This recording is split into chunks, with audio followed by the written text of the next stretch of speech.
The courtroom was quiet. The kind of quiet that makes people look at each other without speaking. Everyone seemed tense. Everyone except one man sitting at the front table. His name was Marcus, and he was smiling like someone who had already won the battle. His bright blue suit stood out against the dark wooden room. While the rest of the courtroom waited seriously, Marcus sat there laughing softly as he signed the divorce papers in front of him. Beside him, his soon-to-be ex-wife Alina sat with her hands folded tightly. She kept her eyes down, trying not to cry in front of a room full of strangers. Every now and then, she wiped her nose with a tissue, hoping nobody noticed how nervous she was. Her lawyer sat close to her, whispering that everything would be okay. But Alina didn't look okay. She looked tired, like a person who had been carrying too much for too long. People sitting behind them whispered quietly. They were confused, even shocked. Why was Marcus laughing? Why was he so confident when most people cried or stayed silent during a divorce hearing? Someone leaned forward and whispered, "He's acting like he won the lottery." Another person shook their head. Then there was the judge, an older man with calm eyes and a serious face. He had been doing this job for decades. He had seen angry couples, sad couples, confused couples, but he rarely saw someone laughing during a divorce. He watched Marcus with a slow, puzzled look, almost like he was trying to figure out whether Marcus understood where he was. Marcus didn't seem to care. He lifted the pen again, signed a few more pages, and joked loudly to his lawyer, "Can't believe it's finally over." His laughter echoed a little too loudly through the courtroom. Alina flinched at the sound. What Marcus didn't notice was that the judge had stopped reading. The judge had reached a page that made his eyebrows pull together. He leaned back, looked at the file again, and flipped through the papers slower this time. He went through them once, then twice, then a third time. Something wasn't right. But Marcus kept laughing to anyone watching. Marcus looked like a man who believed he had everything under control. He believed the prenup, the agreement he made Alina sign years ago, would protect all his money, his house, and his business. He believed that once he signed the last paper, he could walk out free, untouched, and proud. But Alina didn't look proud. Her face showed sadness, pain, and maybe even a little bit of relief that their long, difficult marriage was finally coming to an end. She wasn't trying to take anything from Marcus. She had never asked for his money. She just wanted peace. The judge cleared his throat. It was a small sound, but it felt heavy inside the silent room. Marcus finally looked up. The judge removed his glasses slowly and fixed his eyes on Marcus. The quiet in the room grew deeper. Even Alina lifted her head a little, sensing something strange. "Mr. Marcus," the judge said calmly. Marcus leaned back in his chair, still smiling. "Yes, Your Honor." The judge tapped the papers with the tip of his finger. "I need to ask you a very important question, and I suggest you listen carefully." The courtroom froze. Alina stared at the judge. Marcus blinked, confused. The judge looked down at the file again before raising his eyes. "Where," he asked, "is the legally filed copy of your prenuptial agreement?" The smile fell from Marcus's face instantly. The laugh disappeared, like someone had turned off a switch. Even his lawyer's expression changed. Alina's eyes widened just a little, not in excitement, but in surprise. Marcus leaned forward. "What do you mean, Your Honor?" "The prenup is right there in the file." The judge shook his head slowly. "No. What you have here is only a signed personal copy. The official record, the one that is supposed to be filed with the court, is missing." A soft gasp moved through the courtroom. Marcus swallowed hard, his confidence melting away in seconds. The judge continued, "I have checked our system 3 times. There is no record showing that your prenuptial agreement was ever submitted, processed, or certified by this court." Marcus stared at him silently. Alina held her breath. The judge leaned forward slightly and said the words that made the entire room go silent. "Mr. Marcus, unless you can provide proof that the prenup was filed correctly, this divorce will proceed without it." And just like that, the laugh that Marcus carried into the courtroom was gone. Forever. Asterisk, the courtroom's silence stayed heavy. Even as the judge waited for Marcus to answer, Marcus's smile was gone, and for the first time that morning, he didn't know what to say. His lawyer leaned in and whispered something, but Marcus didn't hear it. His mind had already gone far back to the very beginning, long before the divorce. Long before the prenup, back to the days when he and Alina first met. They were young then, too young to understand how easily people change. Marcus was working at a small startup, earning just enough to cover his bills. Alina was studying art and working part-time at a cafe near his office. He used to walk in every morning for coffee, and she would smile at him in a way that made everything feel lighter. Back then, Marcus laughed easily, but for the right reasons. Not the loud, proud laugh he had in the courtroom. A different laugh. A warm one. Alina used to say it was the sound that made her fall for him. Their relationship grew fast.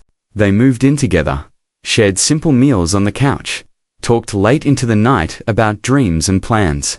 There was love, real love, the kind that makes every problem feel smaller. Marcus dreamed of success.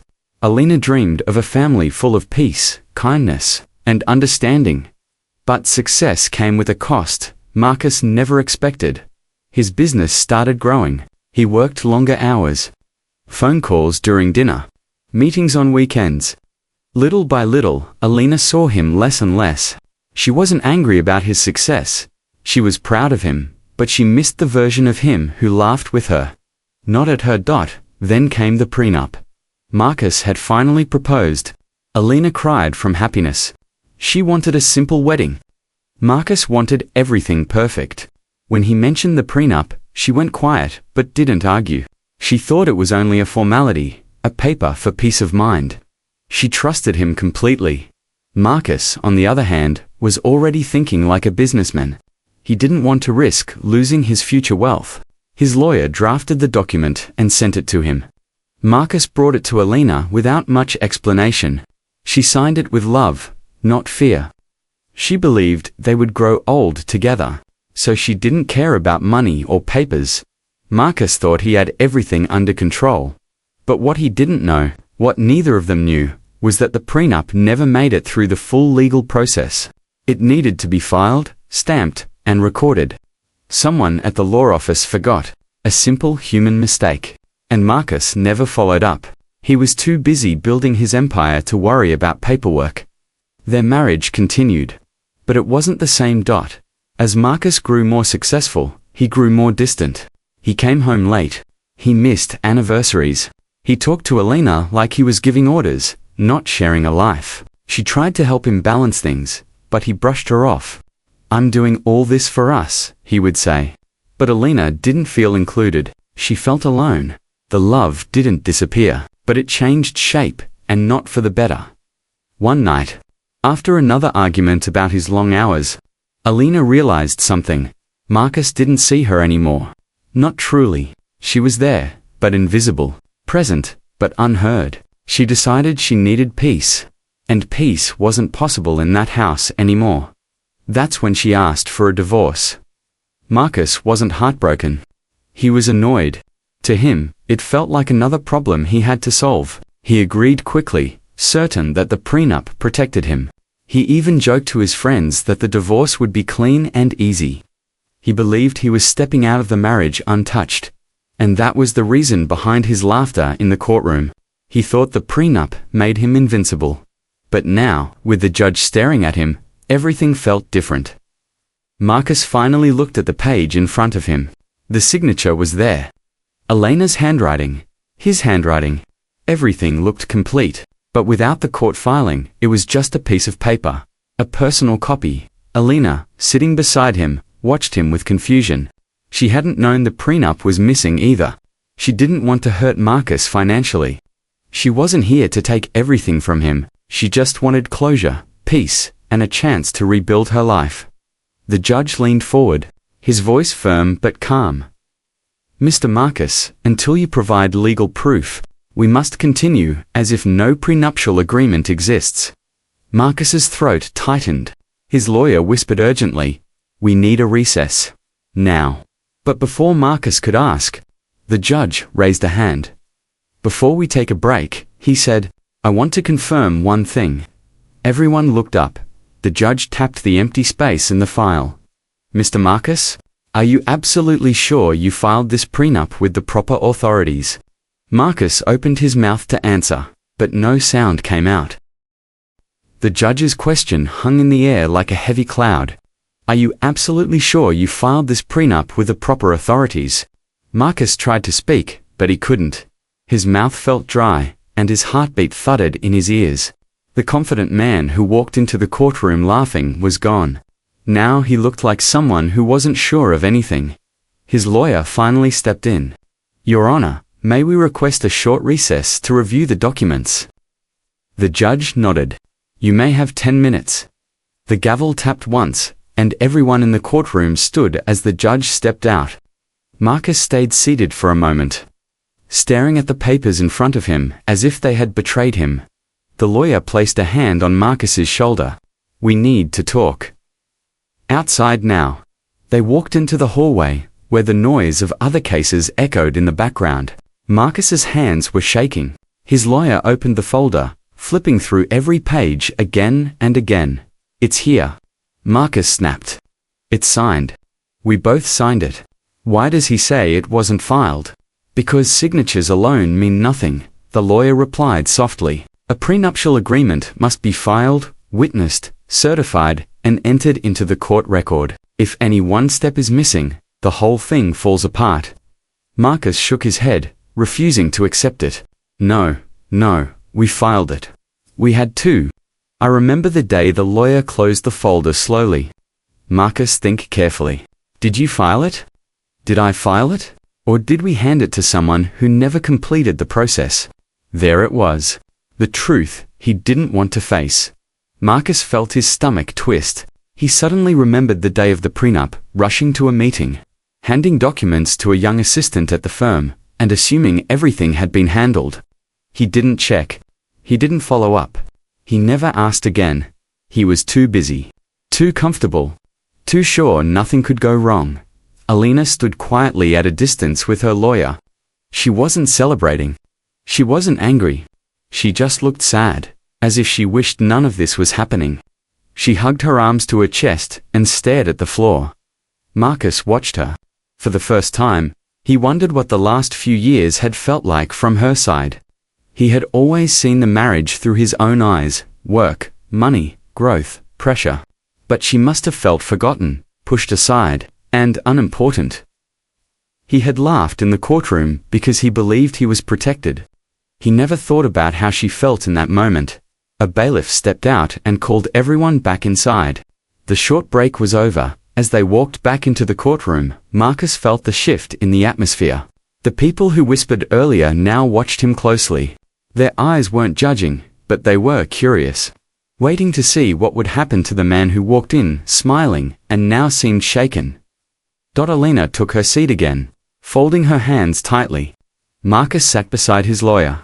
Unable to meet her eyes, the judge returned, adjusted his robe, and looked down at Marcus with a calm but firm expression. Mr. Marcus, were you able to confirm whether your prenup was ever legally filed? Marcus swallowed. Your Honor, I believed it was, but I can't find proof. The judge nodded slowly, not surprised. He opened a folder in front of him and pulled out a printed sheet. I asked the clerk to run another search during the break. The judge said, we checked the state system, the county system, and even old archived files. There is no record anywhere of your prenuptial agreement. Whispers spread through the courtroom again. Marcus felt his chest tighten. The judge continued. This means that, legally, the prenup does not exist in the eyes of this court. As such, it cannot be used to determine the division of assets. Marcus closed his eyes. The words hit like a punch. Alina gently looked at him, her expression soft, not cruel. She didn't want him hurt. She never did. The judge pointed to the stack of documents on his desk. Unless you can produce a stamped, certified filing within this hearing, I must proceed according to standard marital law. Marcus's lawyer cleared his throat. Your Honor, we need more time to know, the judge interrupted. This case has been pending for months. There has been plenty of time. Marcus felt the room closing in around him. Everything he believed was safe was suddenly slipping out of his hands. His lawyer leaned to him and whispered, "This is bad. Really bad." Marcus whispered back, voice shaking, "What happens next?" The lawyer looked at him with honest eyes. Without the everything is divided. Houses, business shares, savings.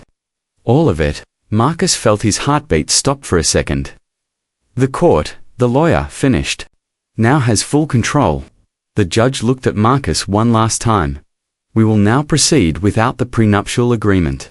And with that single sentence, Marcus's world tilted. Everything he had tried to protect, everything he built was suddenly at risk.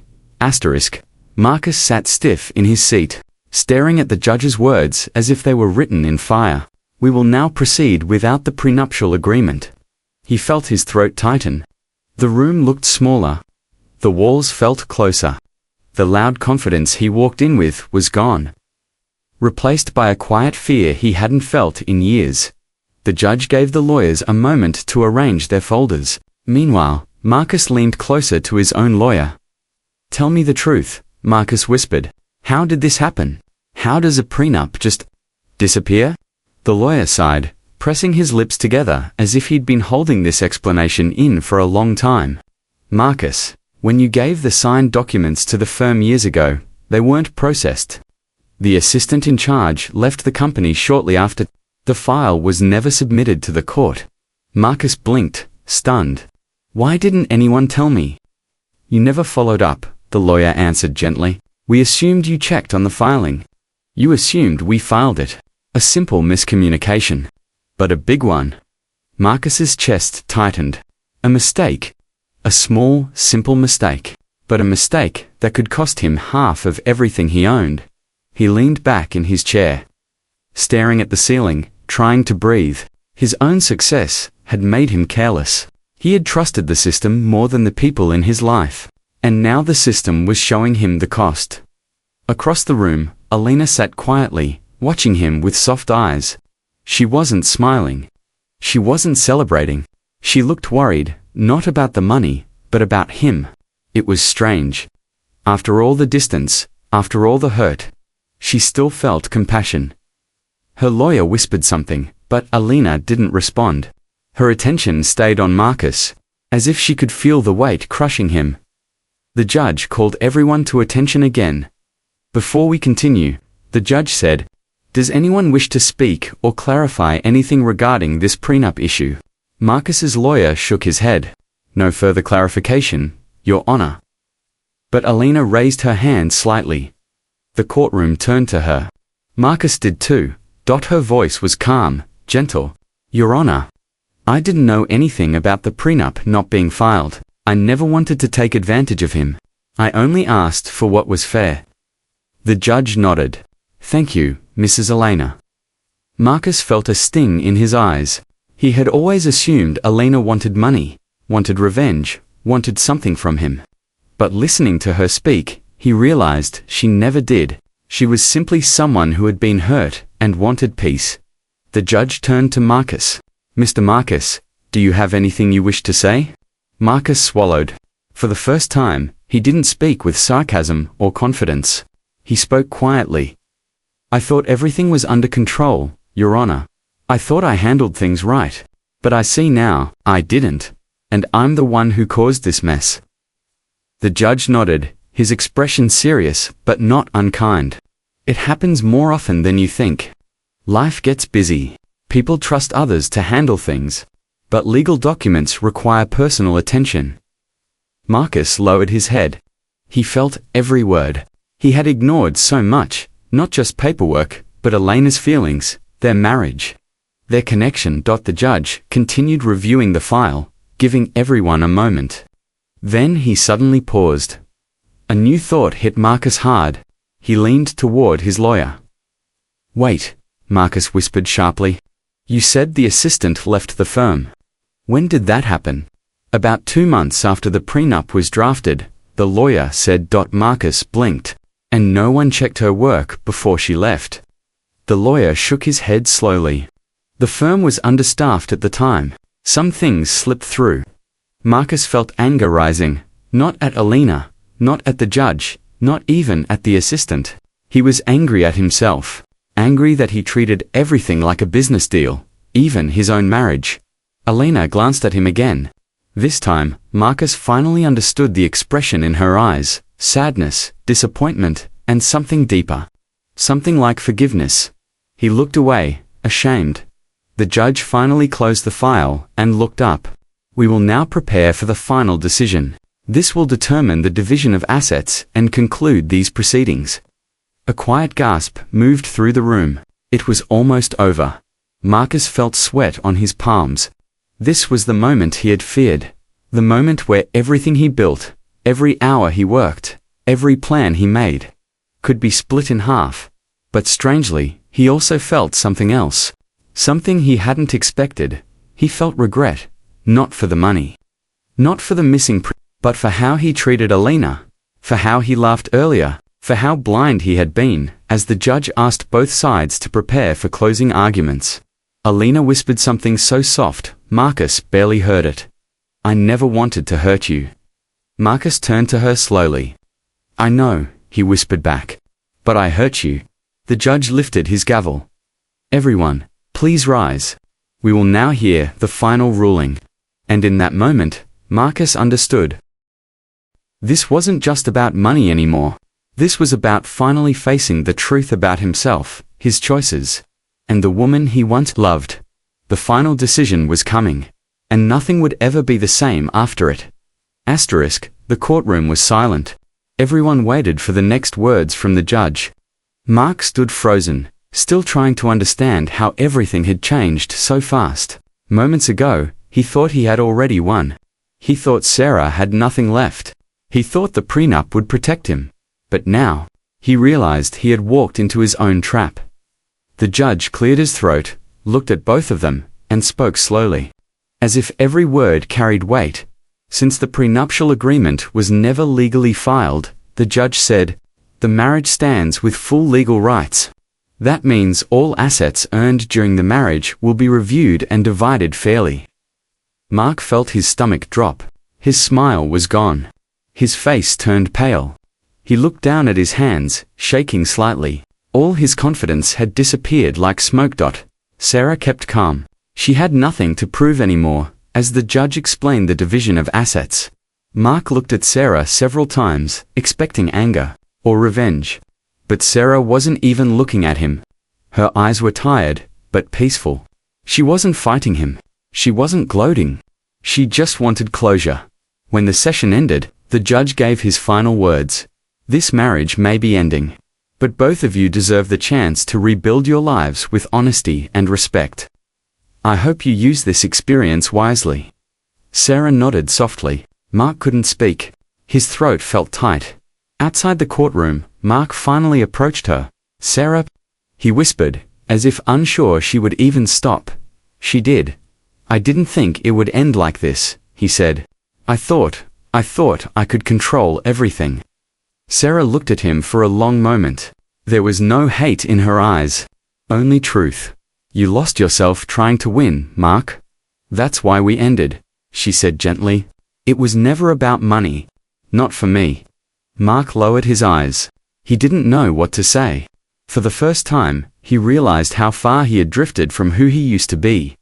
Sarah took a breath and stepped back. I wish you learned from this. Truly.